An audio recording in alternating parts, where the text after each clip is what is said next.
Hello and welcome to my channel learn with Preeti. हम बात करेंगे बेसिक टर्म्स ऑफ अकाउंटिंग की। जैसे हम पिछली क्लास में बात कर रहे थे, पिछली क्लास में हमने पढ़ा था एंटिटी के बारे में, हमने पढ़ा था ट्रांजैक्शन के बारे में, हमने पढ़ा था असेट्स के बारे में। आज हम उसी टॉपिक को आगे कंटिन्यू करते हुए आज हम पढ़ेंगे लाइबिलिटीज़ के बारे में। लाइबिलिटीज़ को हम बाहर या फिर बोझ कहते हैं, ऐसा क्यों, डेफिनेशन के थ्रू समझते हैं। Liabilities are obligations and debts that an enterprise has to pay at some time in the future. कहने का मतलब ये है कि लाइबिलिटी एक ऑब्लिगेशन है, एक डेट है जिसे एंटरप्राइज को पे करना पड़ता है किसी भी टाइम में फ्यूचर में। आज हम मना कर रहे हैं कि नहीं हमें पे नहीं करना, बट एट फ्यूचर आपको वो पे करना ही होगा। आप नेगलेक्ट नहीं कर सकते, आप खुद को नहीं बचा सकते इस चीज़ को बोल के कि मैं पेमेंट नहीं करूँगा। जैसे असेट्स दो टाइप की थी, वैसे ही लाइबिलिटीज़ भी आपकी दो टाइप की होती है। एक होती है नॉन करंट लाइबिलिटी, दूसरी होती है current liability. Non current liability वो बोझ होता है जो 12 महीने या साल भर से ज़्यादा बिजनेस पर होने वाला हो। लाइक आपने बैंक लोन लिया है, वो 12 महीने से ज़्यादा आप पे चलेगा, इसलिए आप उसको नॉन करंट लाइबिलिटी के अंदर देखते हैं।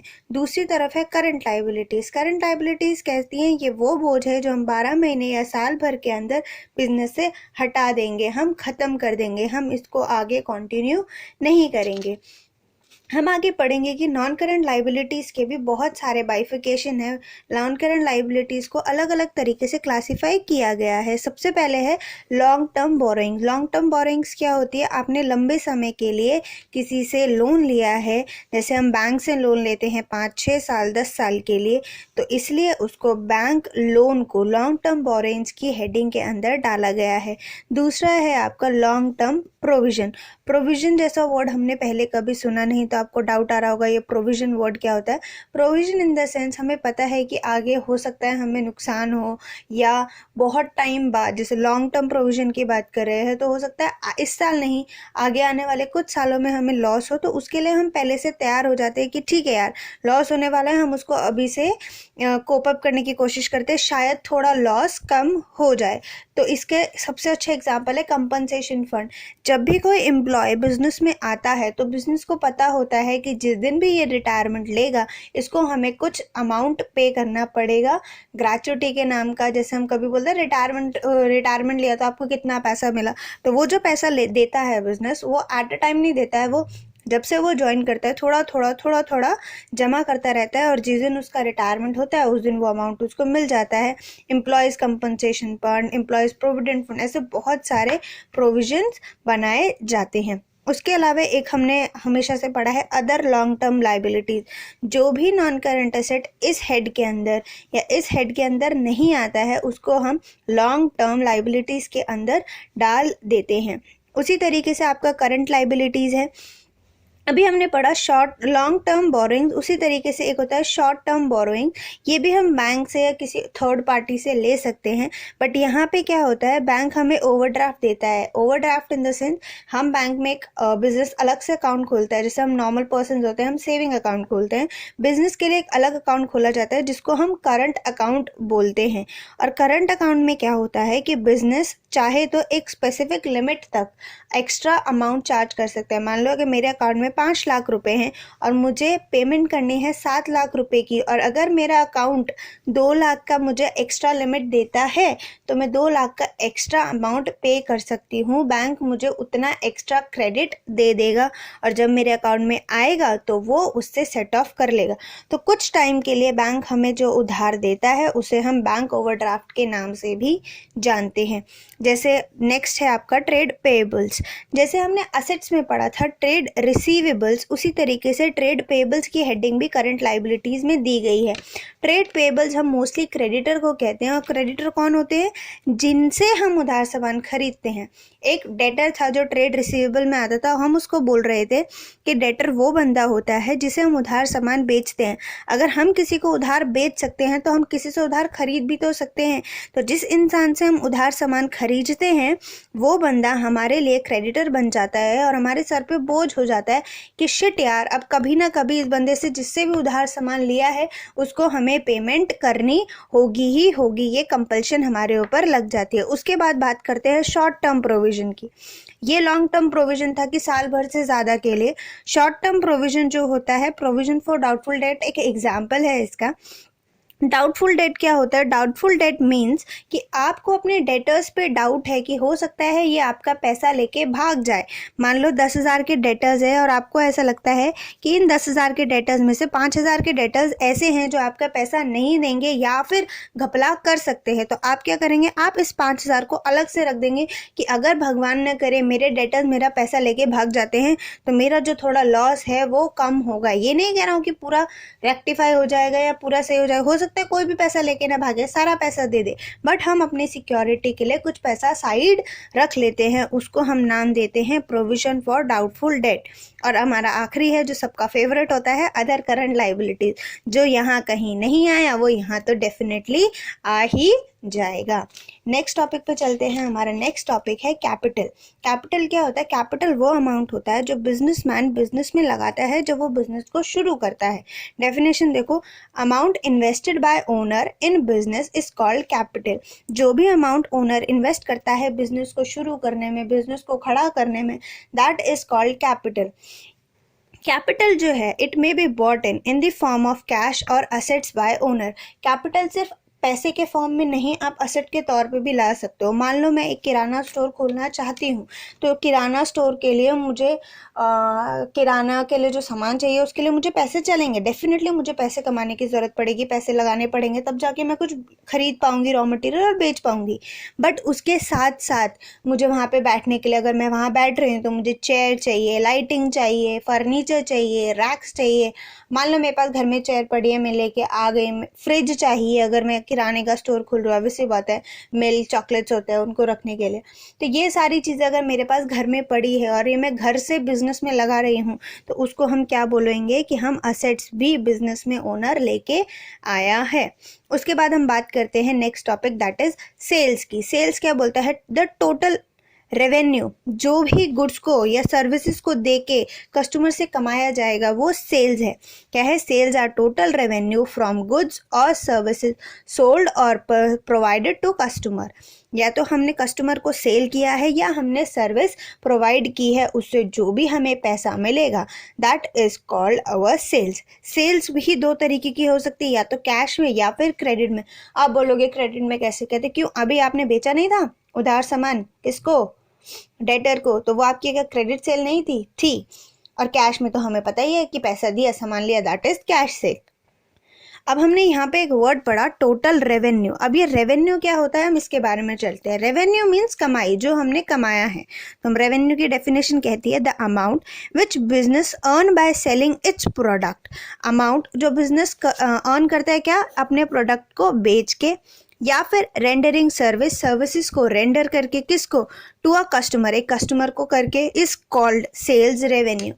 कहता है अगर एक बिजनेस सेल्स करता है या सर्विसेज रेंडर यानी देता है कस्टमर को, तो वो उसका सेल्स रेवेन्यू होता है, यानी सामान बेच के आने वाला रेवेन्यू। उसके अलावा भी वो बहुत सारे तरीकों से और एक्स्ट्रा इनकम कमा सकता है, जैसे कमीशन रिसीव। अब बोलोगे कमीशन रिसीव कैसे? मान लो मैं किराना स्टोर चला रही हूँ, मेरा एक फ्रेंड है, वो एक चॉकलेट मैन्युफैक्चरिंग कंपनी, उसका छोटा सा बिजनेस है, चॉकलेट मैन्युफैक्चर करता है या होममेड चॉकलेट्स बनाता है। वो कहता है भाई अगर तुमने क्या कहते हैं मेरी ये चॉकलेट्स का पर बॉक्स बिकवा दिया तो हर बॉक्स पे मैं तुमको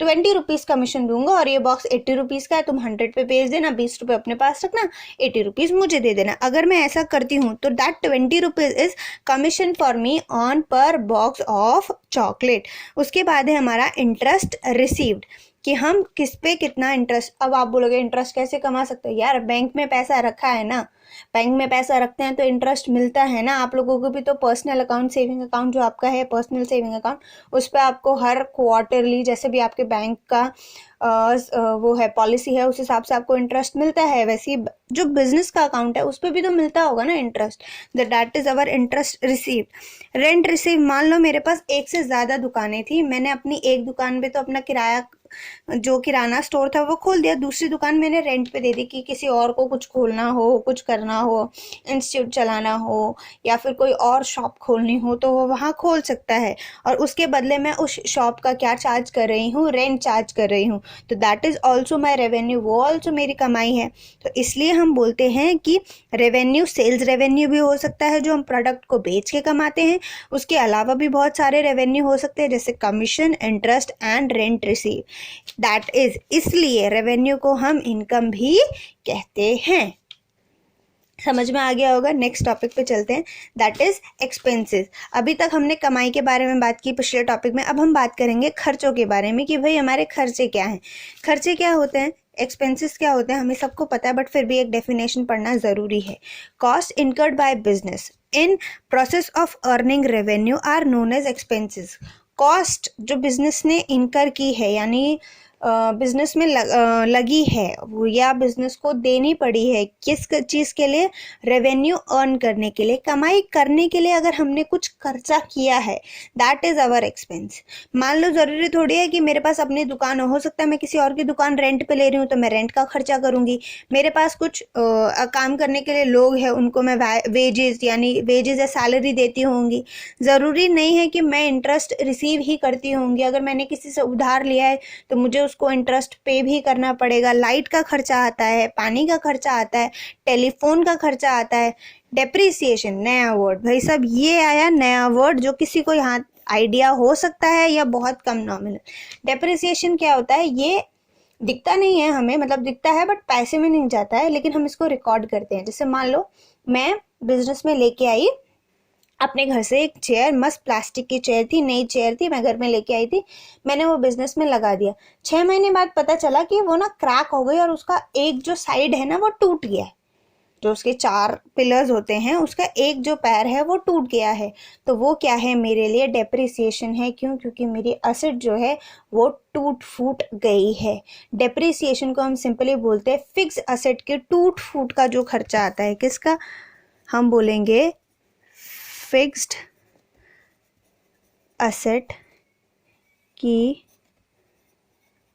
टूट फूट, इसको हम क्या बोलेंगे, फिक्स असेट के टूट फूट को हम बोलते हैं कि हमारा डेप्रिसिएशन हुआ है। उसके बाद रिपेयर, अब ऐसा भी तो हो सकता है या तो हम उस चेयर को रिपेयर कर, ज़रूरी नहीं है चेयर पे हो, फर्नीचर पे हो सकता है कि दीमक लग गई है या लकड़ी थोड़ी टूट गई है तो हम उसके रिपेयर करवा देते हैं, या फिर बिल्डिंग पे जैसे कई बार होता है कि हमारे यहाँ सीलन आ गई है तो हम वापस पेंट करवा रहे हैं या रिपेयर करवा रहे हैं, कुछ और एडिशन वो करवा रहे हैं, तो रिपेयर का खर्च भी आपका एक्सपेंस में आता है। उसके बाद एक नया वर्ड है similar to expense, that is expenditure. दोनों में बहुत हल्का सा फर्क होता है बट इसको भी हम एक्सपेंस की तरह नहीं, थोड़ा अपर लेवल पे ट्रीट करते हैं, दैट इज स्पेंडिंग मनी और incurring a liability for some benefits. हम पैसा खर्च कर रहे हैं या फिर हमने एक लाइबिलिटी ले ली है कुछ बेनिफिट के लिए, किसके, सर्विस के, या प्रॉपर्टी रिसीव की है, उसे हम एक्सपेंडिचर बोलते हैं। मतलब या तो हमने कोई पैसा खर्च कर दिया जिससे हमें बेनिफिट मिल रहा है प्रॉपर्टी का या सर्विस का, उसे हम एक्सपेंडिचर बोल सकते हैं, या फिर प्रॉपर्टी या सर्विस रिसीव करने के लिए हमने अगर कोई लाइबिलिटी उठाई है, लाइबिलिटी इनकर की है, उसको भी हम एक्सपेंडिचर बोल सकते हैं। तो आज हमने क्या क्या पढ़ा एक बार रिवाइज कर लेते हैं। आज हमने ज़्यादा नहीं पढ़ा, आज हमने लाइबिलिटी पढ़ी है कि लाइबिलिटी बिजनेस के लिए बोझ होता है क्योंकि एट द एंड बिजनेस को वो लौटाना होता है। उसके बाद हमने पढ़ा है लॉन्ग टर्म लाइबिलिटी और शॉर्ट टर्म लाइबिलिटी, जिसको हम नॉन करंट लाइबिलिटी और करंट लाइबिलिटी भी कहते हैं। उसके बाद हमने पढ़ा है कैपिटल के बारे में, फिर हमने सेल्स के बारे में पढ़ा, रेवेन्यू के बारे में पढ़ा, एक्सपेंसेस के बारे में और एक्सपेंडिचर के बारे में पढ़ा। ये टॉपिक इतना छोटा नहीं है, बेसिक टर्म्स बहुत ज़्यादा बड़ी होती हैं, हमें उसको अच्छे से पढ़ना होता है।